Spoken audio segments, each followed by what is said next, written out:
Живеем в жесток свят. Изгубили сме пътя си и сме забравили истинската си същност. В тази безмилостна реалност сме заобиколени от войни, гражданско недоволство и протести.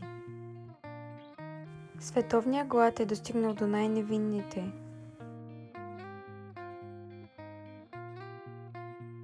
Самотни сме и забравяме как да обичаме.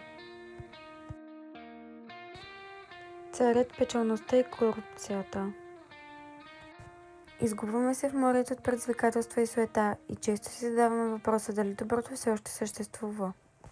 Заобиколени от всички тези проблеми и вглъбени в личните ни такива, не успяваме да обърнем внимание на истински важните неща, които всъщност са ключът към всеобщото благо и успех. Хората са изгубили способността си да се държат добре един с друг. Макар и да живеят на стая разстояние, дори най-близките ни хора са се превърнали в непознати.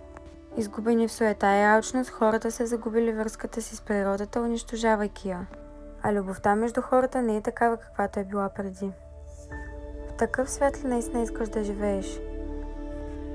Нека погледнем нещата от друга страна.